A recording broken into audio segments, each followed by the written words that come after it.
आप सबका स्वागत है बैंक से चैनल पर। आज जो हम कवर करेंगे 9 जुलाई का डेली करंट कवर करेंगे और मैं आपका दोस्त हीरकनाथ विदाउट वेस्टिंग टाइम हम नेशनल अफेयर्स के ऊपर पहले चलता हूँ। तो नेशनल अफेयर्स में पहला उत्तर प्रदेश गवर्नमेंट से न्यूज़ आ रहा है और एक चीज़ और कि आज एक न्यूज़ है जो कि बैंक अवेयरनेस से है, वहाँ से क्वेश्चन जरूर बन सकता है, तो उसको बिना देखे मत जाना। तो उत्तर प्रदेश गवर्नमेंट ने दो तरह के पिलग्राम असिस्टेंस स्कीम लॉन्च किए हैं, एक बुद्धिस्ट और हिंदूज के लिए और दूसरा आपको मिलेगा सिख के लिए। ठीक है, जो बुद्धिस्ट के लिए लॉन्च किया गया है वो आपको मिलेगा बुद्ध तीर्थ दर्शन योजना, और जो सिख के लिए लॉन्च किया गया है सिख के लिए जो लॉन्च किया गया है वो मिलेगा आपको पंच तीर्थ यात्रा योजना। ये दोनों योजना में जो है 10,000 रुपये करके पर पिलग्राम दिए जाएंगे एज अ असिस्टेंट। ठीक है, अब पूरा न्यूज़ कवर करते क्या है इसमें। उत्तर प्रदेश गवर्नमेंट और जो RICTC जो रेलवे का प्लेटफॉर्म है, दोनों पार्टनर करके ये दो तरह की स्कीम लॉन्च कर रहे हैं। जो मैंने पहला स्कीम बताया आपको बुद्ध तीर्थ दर्शन योजना, इसके अंदर का जो बुद्धिस्ट और हिंदू जो रेजिडेंशियल उत्तर प्रदेश है वो अलाउड है। ठीक है, जो हिंदू और बुद्धिस्ट है उसको फोर्स करके बनाया गया है, और ये अगर कोई भी बुद्धिस्ट जगह में जाना चाहे, बुद्धिस्ट साइट में जाना चाहे, तो उसके लिए जो है 10,000 रुपये मिनिमम जो है दिए जाएंगे by the Uttar Pradesh government. ठीक है, और ये जो मोस्टली फोकस्ड है जो बुद्धिस्ट मॉन्क्स हैं उनके लिए, और इसके साथ ही जो EWS कैटेगरी के जो लोग रहते हैं, जो इकोनॉमिकली वीकर सेक्शन के जो लोग रहते हैं, उनके लिए स्पेशली बनाया गया। अगर उनको बुद्धिस्ट साइट में जाना हो अक्रॉस इंडिया, तब जाके जो है उनको 10,000 रुपये करके पर पिलग्राम दिया जा सकता है by the Uttar Pradesh government. Next चलते हैं, नेक्स्ट आ रहा है पंच तीर्थ यात्रा योजना। इसके अंतर्गत आप 5 देख सकते हो। पंच मतलब क्या होता है? 5 मतलब 5 साइट्स ऐसे हैं जहां पे सिख डिवोटीज जो उत्तर प्रदेश में रह रहे हैं वो जाना चाहे तो उनको भी जो है 10,000 रुपये करके दिए जाएंगे। ठीक है, कौन कौन से 5 साइट्स एग्जाम के लिए इंपॉर्टेंट नहीं है, मैं आपको पीडीएफ में प्रोवाइड कर दूंगा। एग्जाम के लिए इंपॉर्टेंट नहीं तो यहाँ पे आपको दिया नहीं है। ठीक है, इसमें भी आप देख सकते हो जी, जो इकोनॉमिकली वीकर सेक्शंस के जो लोग हैं उनको फोकस करते हुए स्कीम बनाया गया है। ठीक है, तो इसके अंतर्गत RICTC का बहुत ज़्यादा हक रहने वाला है, जब बहुत ज़्यादा पार्ट रहने वाला है, बिकॉज जो रेलवे की सर्विस है वो RICTC देने का काम करेंगी। ठीक है, नेक्स्ट न्यूज़ बढ़ते हैं। तो नेक्स्ट न्यूज़ मिलेगा आपको हरियाणा गवर्नमेंट की तरफ से। हरियाणा गवर्नमेंट ने जो है जंगल सफारी लॉन्च किया गया है, और ये बोला जा रहा है कि ये एशिया का लार्जेस्ट जंगल सफारी है। ये जंगल सफारी कहाँ पे किया जाएगा? जो अरावली हिल्स हैं यहाँ पे किया जाएगा। अरावली हिल्स के बारे में बात करें तो ये राजस्थान और हरियाणा वहाँ से आती है, और ये जो है टोटल 10,000 एकड़ की जो जंगल है यहाँ पे ये सवारी होने वाली है। ठीक है, सफारी होने वाली है। बोला जा रहा है कि 2027 तक पूरा कंप्लीट हो जाएगा, और ये बूस्ट करेगा eco tourism, wild life conservation और लोकल एम्प्लॉयमेंट। ये सब कुछ करने के लिए, ये पूरा प्रोजेक्ट बनाने के लिए जो हेल्प करने वाली है वो मिलेगा forest and environment department Haryana, उसके साथ टूरिज्म डिपार्टमेंट हरियाणा का। उसके साथ ही आपको एक और मिनिस्ट्री याद रखना, मिनिस्ट्री ऑफ एनवायरमेंट भी जो है इसका पार्ट है, जो कि इसको हेल्प करेगा ये पूरे प्रोजेक्ट को बनाने में। ठीक है, तो ये क्या क्या रखना एग्जाम के लिए कि जो जंगल सफारी अरावली हिल्स में लॉन्च किया गया है वो हरियाणा गवर्नमेंट के द्वारा लॉन्च किया गया है। टोटल 10,000 एकड़ की टोटल जगह है जहां पे ये जंगल सफारी होने वाली है। बोला जा रहा है ये एशिया का लार्जेस्ट जंगल सफारी है। ठीक है, और बाकी कब तक कंप्लीट होने वाला? 2027 तक, ये आपको याद रखते हुए चलना। नेक्स्ट न्यूज बढ़ते हैं।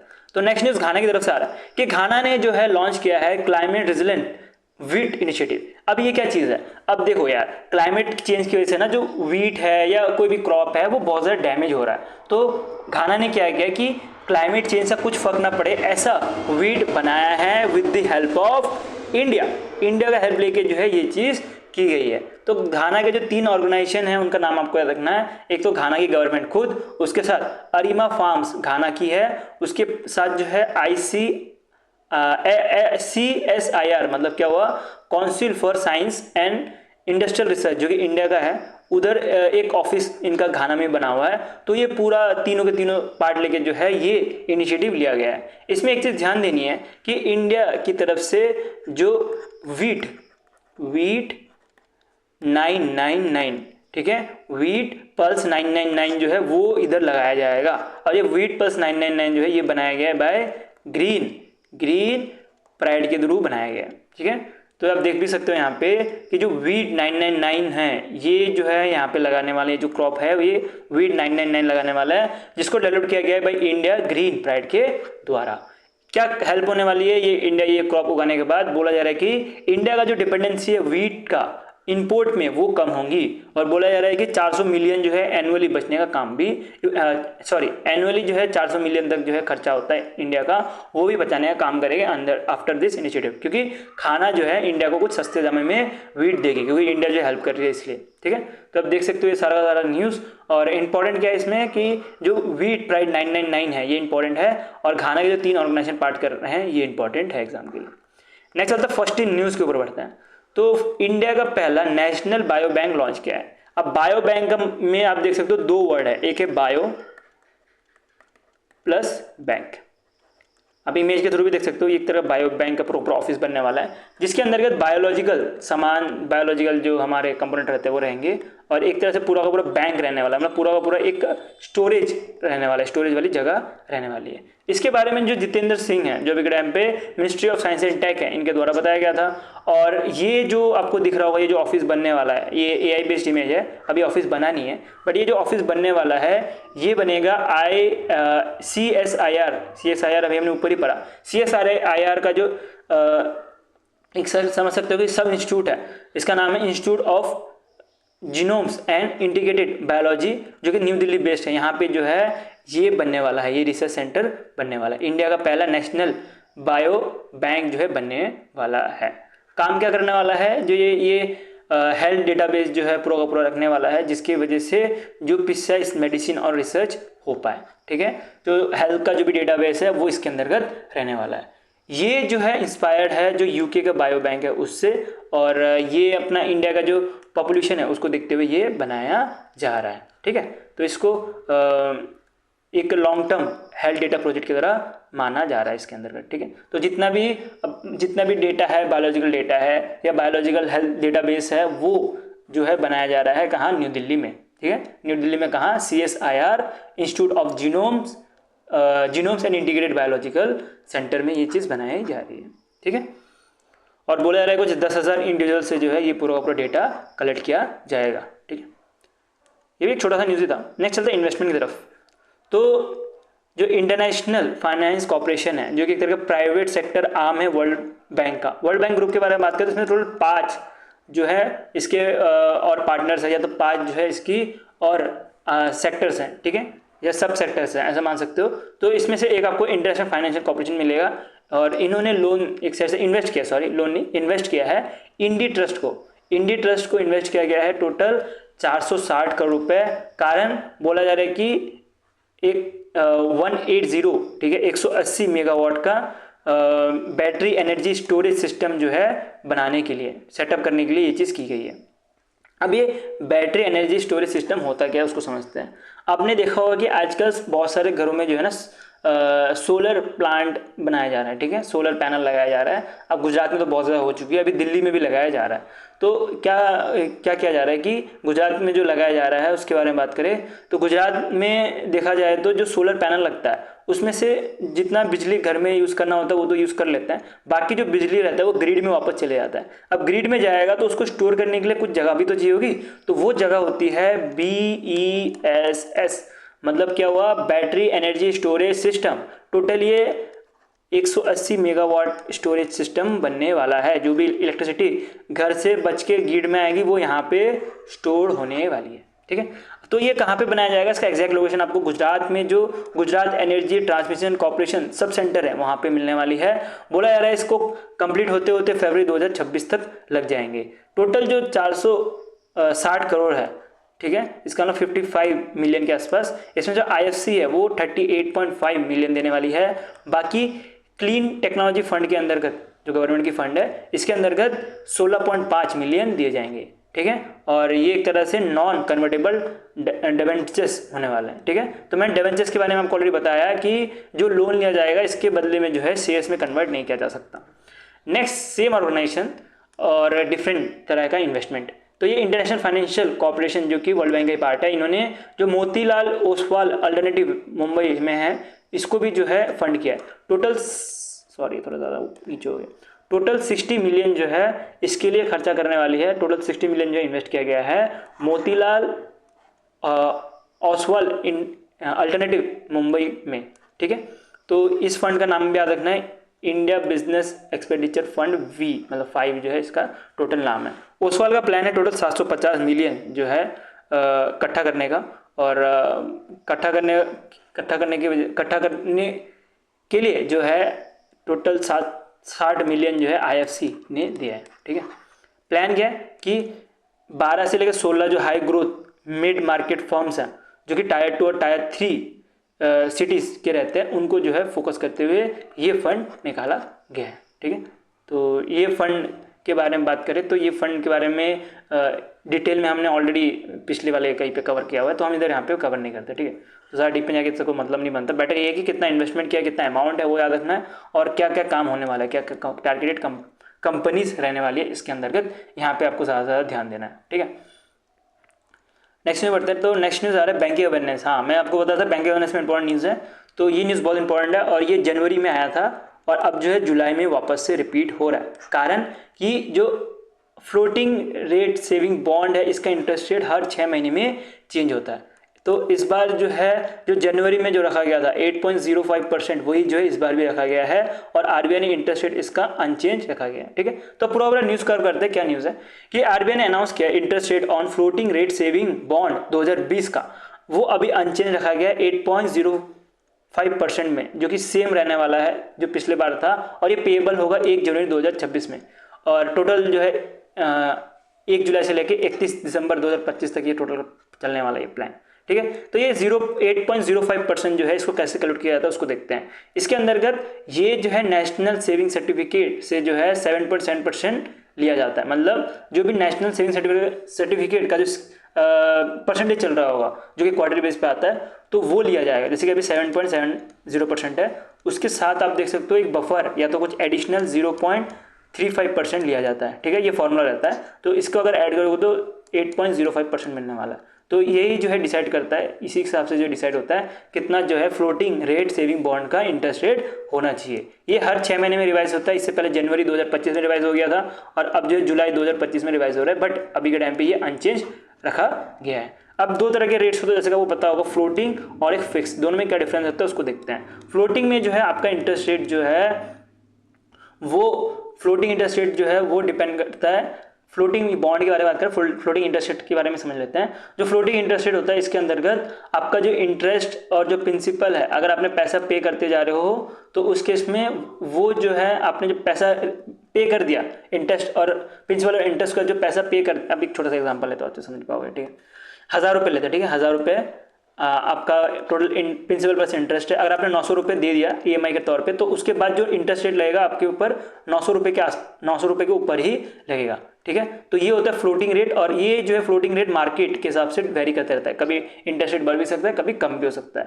लेकिन फिक्स रेट के बारे में बात करें तो अगर आपने 1000 रुपये इंटरेस्ट रेट, अगर 1000 रुपये में आपको 10% इंटरेस्ट रेट लगाया, तो 10% मतलब कितना हो गया, 1100 रुपये हो गया। तो 1100 रुपये आपको पहले पे करने पड़ेंगे, फिर बाद में 1100 रुपये पे करने पड़ेंगे, तो फिक्स रहता है, इसमें इंटरेस्ट रेट फिक्स रहता है, मार्केट वेरी नहीं करता। लेकिन फ्लोटिंग में जो है मार्केट पे पूरा का पूरा डिपेंड रहता है। अब कुछ इन्वेस्टमेंट डिटेल पढ़ लेते हैं, क्या क्या इस बॉन्ड के अंतर्गत क्या क्या चीज़ें रहती है। अगर कोई पर्सन ये बॉन्ड खरीदना चाहे तो खरीद सकता है, लेकिन उसको जो है टर्नओवर 7 साल तक लॉक इन पीरियड रहने वाला है। ठीक है, 7 साल तक लॉक इन पीरियड रहने वाला है। इसका मतलब क्या हुआ, इसमें कोई भी प्री मैच्योर विड्रॉल ऑप्शन नहीं है, ये चीज़ ध्यान देना। एक बार पैसा जमा कर दिए तो जमा हो गए, उसके बाद 7 साल तक उसको निकाल ही नहीं सकते, कोई ऑप्शन नहीं है। मिनिमम इन्वेस्टमेंट जो है 1000 रुपये हो सकता है, मैक्सिमम को ऐसा लिमिट रखा गया नहीं है। बट एक स्पेशल केस है, अगर कोई सीनियर सिटीजन है, अगर वो चाहता है कि वो प्री मेच्योर विड्रॉ करना चाहता है तो वो कर सकता है, लेकिन उस केस में उसको 50% of the penalty of the last 6 month भी लग सकता है। ठीक है, अगर वो निकाल जाए तो निकाल सकते हैं, लेकिन 50% ऑफ द लास्ट 6 मंथ भी लग सकता है। अब कब निकाल सकते हैं उसको देखते हैं, जब उसको इंटरेस्ट देने की जरूरत नहीं पड़ेगी। अगर उसकी एज 60 से 70 तक हो, अगर कोई बुजुर्ग है जिसकी एज 60 से 70 तक हो, तो उस केस में उसका पीरियड जो है 6 साल का लॉक इन पीरियड रहता है। मोस्टली जो नॉर्मल पर्सन होंगे उनके लिए 7 साल रहेगा, लेकिन जो सीनियर सिटीजन 60 से 70 है उनके लिए 6 साल का रहेगा। जो 70 से 80 एज के हैं उनके लिए 5 साल का रहेगा, और जो 80 प्लस है उनके लिए 4 साल का रहेगा। मतलब 4 साल में भी जो है वो इस बॉन्ड से जो है पैसे निकाल सकते हैं। लेकिन बाकी जो नॉर्मल सिटीजन हैं, जैसे आप हैं, जो मैं हैं, जिसकी एज 60 से कम है, उनके लिए जो है 7 साल का टोटल टर्नओवर रहने वाला है। नेक्स्ट चलते हैं नेक्स्ट GDP प्रेडिक्शन के ऊपर। तो जो ICARI है जो गुरुग्राम बेस्ड है, इन्होंने फाइनेंशियल ईयर 2026 में जो जीडीपी मारी है 6.2% मारी है, और सिविल ने जो मारी है 6.5% मारी है फॉर दी फाइनेंशियल ईयर 2026। अब जीडीपी प्रेडिक्शन जो भी रहती है इसको आपको लास्ट में अट्टा लगाना है। क्या पता नेक्स्ट टाइम जब आपका एग्जाम आ रहा, मान लेते कि आईपीएस पीओ जो है वो अक्टूबर में है और सितंबर में वापस से सिविल ने कोई रेटिंग दे दी, तो आपको जो है सितंबर का रेटिंग पढ़ना पड़ेगा। तो बेटर ये है कि जीडीपी प्रेडिक्शन जो है एकदम लास्ट में पढ़ो। अगर आपका एग्जाम सामने आ रहा है तभी इसको कवर करते हुए चलो, ठीक है। बाकी चीज़ें यहाँ पे नॉर्मल है, वो आप रीड कर सकते हो वीडियो पॉज करके भी। नेक्स्ट चलते हैं अपॉइंटमेंट को बढ़ते हैं। तो अपॉइंटमेंट की तरफ बढ़े तो डॉक्टर जेनिफर जो कि एक तरह से फिजिशियन और पॉलिटिशियन है, ये प्रेसिडेंट बने हैं श्री नेम के ऊपर बहुत सारे न्यूज़ेस आ रहे हैं, ठीक है। एक तो हमने ऑलरेडी कल ही खबर कराया था।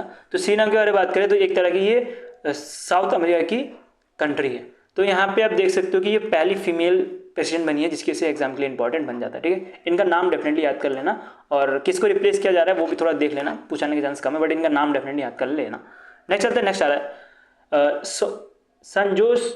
संगोज गुप्ता, जो कि अभी टाइम में सीईओ है sports and life expenditure Jio star के सीईओ रह चुके हैं। तो इनको जो है आईसीसी मतलब इंटरनेशनल क्रिकेट काउंसिल का सीईओ बनाया गया है, और अभी के टाइम पे जो ऑस्ट्रेलिया के जो पर्सन थे इनको रिप्लेस किया गया है, ठीक है। ये 7 सीईओ हैं जो कि आईसीसी हिस्ट्री में बनाया गया, और इंडिया की तरफ से 2nd सीईओ है, ठीक है। और जय शाह जो कि आईसीसी चेयरमैनशिप संभाल रहे थे 2024 से, इनको रिप्लेस करने जाएंगे, ठीक है। इंडिया के जो है 2nd सीईओ हैं, और जय शाह के बाद अभी ऑस्ट्रेलिया के जो पर्सन है इनको बनाया गया था। आप वापस से देख सकते हो कि इंडिया के जो पर्सन है ये वापस से आईसीसी के चेयरमैन बनते हुए जा रहे हैं। नेक्स्ट चलते हैं, नेक्स्ट आ रहा है साहिल कनी, जो कि एक तरह के को फाउंडर है सेतु जो है अभी पाइन लैब को बेच दिया गया, हमारे एग्जाम के लिए इंपॉर्टेंट नहीं है। सेतु के फाउंडर थे, तो ये अभी के टाइम पे सीईओ बने हैं आरबीआई इनोवेशन हब का। आरबीआई इनोवेशन हब जो है आरबीआई का ही एक सब्सिडी है, जो कि मोस्टली इनोवेशन जो आरबीआई का जो इनोवेशन है वो देखने का काम करता है, मतलब बैंक का जो इनोवेशन देखने का काम करता है। ये रिप्लेस करेंगे राजीव बंसल, जो कि फाउंडिंग सीईओ थे, मतलब जो आरबीआई इनोवेशन हब है इसके एक तरह से फाउंडिंग सीईओ थे। ये 4 साल तक सर्व किए, और अब जो है इनको जो है रिप्लेस किया जा रहा है। क्या क्या काम किया है राजीव बंसल ने, ये इंपॉर्टेंट है, एग्जाम पूछा जा सकता है। इन्होंने फ्रिक्शनलेस क्रेडिट प्लेटफॉर्म बनाया है, इसके साथ वुमेन फोकस फाइनेंशियल इंक्लूजन के लिए स्वनारी प्रोग्राम भी लॉन्च किया गया था इनके द्वारा ही। तो ये 2 तरह के पॉइंट जो है एग्जाम के लिए इंपॉर्टेंट है, इसको पढ़ते हुए डेफिनेटली चलना है आपको। नेक्स्ट चलता है अमिताभ कांत के बारे में आपने डेफिनेटली नाम सुना होगा। ये फॉर्मर नीति आयोग के सीईओ हैं। इसके साथ ही जो इंडिया का G20 है उधर के भी ये शेरपा रह चुके हैं। जब G20 हुए थे हमारे इंडिया में तब भी ये शेरपा की तरह काम कर रहे थे। तो इनको अभी के टाइम पे नॉन एग्जीक्यूटिव डायरेक्टर बनाया गया इंडिगो का, ठीक है। तो नॉन एग्जीक्यूटिव डायरेक्टर बनाया गया इंडिगो का, क्यों? क्योंकि इनका जो एक्सपर्टीज़ है, पॉलिसी एक्सपर्टीज़, उसके साथ डेवलपमेंट विजन, वो जो है हेल्प कर सकता है इंडिगो के और ज़्यादा बढ़ाने के लिए, इसके लिए इनको बनाया गया। नेक्स्ट चलते हैं, नेक्स्ट आ रहा है कार्तिक आर्यन को, जो है यूएस बेसिक कंपनी है जिसका जो ब्रांड एम्बेसडर बनाया गया है। तो ये छोटा सा न्यूज़ है, इसमें कुछ चिंता है भी नहीं बताने लगता, उसको छोड़ते हुए चलता है। नेक्स्ट चलता है एम्यून कोलैब। तो जो सेंट्रल इलेक्ट्रिसिटी अथॉरिटी है इन्होंने पार्टनर किया है आईआईटी रुड़की के साथ, दोनों मिलकर जो है बूस्ट करने वाला research innovation and capacity building India का जो पावर और एनर्जी सेक्टर है उसके लिए, ठीक है। तो इंडिया का एम है कि नेट जीरो करना 2070 तक, तो उसी विजन में जो है ये इनिशिएटिव लिया गया। अब जो सेंट्रल इलेक्ट्रिसिटी अथॉरिटी है ये क्या करने वाली है, ये एक तरह से टेक्निकल ट्रेनिंग देने का काम करेगी, और जो आईआईटी रुड़की है ये अपना प्लेटफॉर्म देंगी, ऑनलाइन प्लेटफॉर्म, ऑनलाइन लर्निंग के लिए जो है प्लेटफॉर्म देने का काम करेंगी, ठीक है। ट्रेनिंग देंगी ये, और ऑनलाइन का जो प्लेटफॉर्म है वो देने का काम होगा आईआईटी रुड़की का। नेक्स्ट में बढ़ते हैं। तो नेक्स्ट न्यूज आया है कि जो Madras export processing zone economic zone है जो कि ministry of commerce and industry के अंदर आती है, इन्होंने पार्टनर किया है सीडैक के साथ, और दोनों मिलकर जो है एक आईटी डेवलपमेंट सेंटर खोलने वाले हैं, जो कि मोस्टली फोकस करेंगे तमिलनाडु, अंडमान और फिर पुडुचेरी में, टैप में जो है फोकस करने वाले। ये 3 जो टारगेट रीजन है इसको आपको ध्यान देते हुए चलना है। नहीं चलता है, इंडिया और यूएई ने जो है एक तरह से कोलैब किया है on green steel and premium aluminium के लिए। तो प्रीमियम एल्यूमिनियम और ग्रीन स्टील के लिए दोनों ने कोलैब किया। एक छोटा सा न्यूज़ है, इसके अंदर आपको सेल, उसके बाद नेशनल मिनरल डेवलपमेंट कॉर्पोरेशन, ये सारे जो है पार्ट मिलने वाला इंडिया की तरफ से, ठीक है। तो छोटा सा न्यूज़ है, ऐसे इतना इंपॉर्टेंट है नहीं, इसको भी इंपॉर्टेंट नहीं है तो पढ़ाई का मतलब नहीं बनता। वीडियो पॉज करके पढ़ सकते हो, या टेलीग्राम में जो है पीडीएफ मिल जाएगा, वहाँ से भी पढ़ सकते हो। जो इंपॉर्टेंट न्यूज़ है मैं आपको समझा दे रहा हूँ। नेक्स्ट चलते हैं, जो मजगांव डॉक शिप बिल्डर है, ये इन्होंने एक्वायर किया है कोलंबो डॉकयार्ड जो श्रीलंका का है इसको, और टोटल 52.96 मिलियन में जो है पूरा स्टैक खरीद लिया है, ठीक है। ये एक तरह का ऑल कैश डील है, और सॉरी पूरा का पूरा स्टैक नहीं खरीदा, 51% खरीदा स्टैक। ये ऑल कैश डील का मतलब ये नहीं कि पूरा का पूरा पैसा जो है कैश के तौर पे दे दिया है, ये जो है अकाउंट में ट्रांसफर होगा, बट पूरा का पूरा पैसा जो है एक बार में दे दिया, ना कि इंस्टॉलमेंट में। तो अब ये जो शेयर खरीदे गए हैं, जापान की एक डॉकयार्ड कंपनी है, इसके द्वारा जो है ये जो है शेयर्स खरीदे गए हैं by Mazagon dock ship builder के द्वारा, ठीक है। और ये पहला ऐसा कोई एक्विजिशन है जो कि इंटरनेशनली किया गया है by Mazagon dock ship builder के द्वारा। इसके साथ आपको याद रखना है जो कोलंबो डॉक पीएलसी जो श्रीलंका बेस्ड है, अब ये सब्सिडी हो चुकी है मजगांव डॉक की, क्योंकि इन्होंने मेजरली 51% से ज़्यादा शेयर खरीद लिया है। अब कोई भी कंपनी अगर 51% 50 से ज़्यादा अगर शेयर खरीद लेती है, 50 से ज़्यादा अगर शेयर खरीद लेती है, तो वो कंपनी जो है उस कंपनी के अंदर आ जाती है, दूसरी कंपनी के अंदर आ जाती है जिसने खरीदा है। तो इसने 51 खरीद लिया, तो फिर इसलिए जो कोलंबो डॉकयार्ड है वो अब जो मजगांव डॉकयार्ड है उसके अंतर्गत आ गई है, ठीक है। नेक्स्ट चलते हैं एचडीएफसी म्यूचुअल फंड, जो कि एचडीएफसी का जो एएमसी है, इन्होंने एक्वायर किया है सुदराम फास्टनर को, जो कि एक तरह से टीवीएस ग्रुप का पार्ट है। टोटल 137.02 करोड़ रुपए दिए गए हैं 0.65% जो है एक्वायर करने के लिए। अब एचडीएफसी म्यूचुअल फंड के बारे में बात करें तो इनकी टोटल स्टैक हो गई है 5.02%, पहले थी 4.27%, ठीक है। एग्जाम में जो वैल्यू है ना ये ज़्यादा याद रखते जाना, बाकी तो कुछ पूछा नहीं जाएगा यहाँ से, ठीक है। नेक्स्ट चलते हैं अवार्ड के ऊपर बढ़ते हैं। तो डिजिटल पेमेंट अवार्ड जो दिया जा रहा था डिपार्टमेंट ऑफ फाइनेंस सर्विस के द्वारा, और ये अभी के टाइम पे इंडियन पोस्ट बैंक को दिया गया है। इसमें टोटल 5 कैटेगरी में जो है अवार्ड दिया जाता है। इसके अंतर्गत पब्लिक आता है, पब्लिक बैंक्स आते हैं, प्राइवेट बैंक्स आती है, उसका डिजिटल बैंकिंग आता है, और फिर फिनटेक आता है। तो डिफरेंट कैटेगरीज में आते हैं। हम उसको डिस्कस करते हैं कौन कौन सी कैटेगरीज और किस किस तरह से जो है अवार्ड दिया गया है। जो इंडियन पोस्ट बैंक है इसको फर्स्ट प्लेस दिया गया है पेमेंट बैंक कैटेगरी में, क्योंकि क्या क्या अचीवमेंट है इसकी। पहली बात तो ये 100% जो है गवर्नमेंट ओन्ड है। दूसरी चीज़ इन्होंने जो है डोर टू डोर जो सर्विस दी गई है, जिसकी वजह से ये पहले जो है रैंक में रखा गया under this digital payment award के अंतर्गत। दूसरा आपको मिलेगा फिनटेक कैटेगरी में, प्राइवेट में आपको फ़ोन पे मिलने वाला है, ठीक है। फिनटेक कैटेगरी में फ़ोन पे मिलने वाला है। इन्होंने जो ऑफलाइन डिजिटल पेमेंट इंफ्रास्ट्रक्चर बनाया है उसके लिए जो है इनको अवार्ड दिया गया है। रिमोट लोकेशन बनाया जिसकी वजह से इनको ये अवार्ड दिया गया। नेक्स्ट मिलेगा सिटी यूनियन बैंक, ये प्राइवेट सेक्टर बैंक्स में जो है सेकंड नंबर पे। पहला नंबर पे एचडीएफसी बैंक है, बट सिटी यूनियन बैंक ने कुछ काम किया, जैसे कि इनोवेशन 1 2 3 जो पे है यूपीआई का, वो वॉइस बेस लाया गया था जिसकी वजह से ये अवार्ड दिया गया है। उसके बाद बात करें पीएसबी में आपको पंजाब एंड सिंध बैंक मिलेगा, और ये पहली रैंक वाली पीएसबी वाली बैंक है, ये याद रखना, ठीक है। इसमें कुछ इतना ज़्यादा डेटा है नहीं, इंपॉर्टेंट न्यूज़ में है नहीं, तो इसको स्किप करते हुए चलते हैं। बस आपको पता चाहिए कि पीएनबी जो है पब्लिक सेक्टर बैंक में पहला नंबर पे आता है under this award. Total 21 award दिए गए थे, बट एग्जाम के लिए जो इंपॉर्टेंट है मैंने आपको ऊपर दे दिए। नेक्स्ट चलते हैं Hollywood walk of fame star, Los Angeles में ये अवार्ड दिया जा रहा था, और ये दीपिका पादुकोण को दिया गया है, और ये इंडिया की पहली इंडियन एक्ट्रेस है जिनको ये अवार्ड दिया गया है। Hollywood walk of fame star का अवार्ड दिया गया। टोटल 35 जो है ऐसे ऑनर किए गए थे, उसमें दीपिका पादुकोण एक थे, ठीक है। एग्जाम्पल के लिए इंपॉर्टेंट सिर्फ दीपिका पादुकोण नाम याद रखना है, और ये इंडिया की पहली एक्ट्रेस थी जिनको ये अवार्ड दिया गया, ये ज़्यादा इंपॉर्टेंट है। नेक्स्ट चलते हैं। नेक्स्ट अभी prime minister Narendra Modi ji Argentina की विजिट में थे, तब इनको key to the city of Buenos Aires जो कि अर्जेंटीना कैपिटल है ये दिया गया है, ठीक है। ये जो है दिया गया है for a symbol of trust friendship and honour की तरफ से अर्जेंटीना के द्वारा। अर्जेंटीना और इंडिया के बीच में के बारे में बात करें, इंडिया और अर्जेंटीना के बीच में अभी 75th सेलिब्रेशन हो रही है, दोनों के बीच में 75th सेलिब्रेशन हो रही है दोनों पार्टनरशिप के बीच में। और प्राइम मिनिस्टर नरेंद्र जी के बारे में बात करें तो 57 ईयर्स के बाद जो है अर्जेंटीना कोई मिनिस्टर गया है हमारे इंडिया से अर्जेंटीना, ठीक है। इसके साथ ही अब एक हाथ से कुछ दिया है तो एक हाथ से कुछ लिया है तो एक हाथ से कुछ देना ही पड़ेगा ना। तो प्राइम मिनिस्टर नरेंद्र मोदी जी ने क्या किया कि जो अर्जेंटीना में जो ट्रिब्यूनल्स दिए गए महात्मा गांधी को, रविंद्रनाथ टैगोर को, इवन जो अर्जेंटीना के नेशनल हीरो है जॉस दे सन मैथिन, इनको भी जो है ट्रिब्यूनल दिया गया, ठीक है।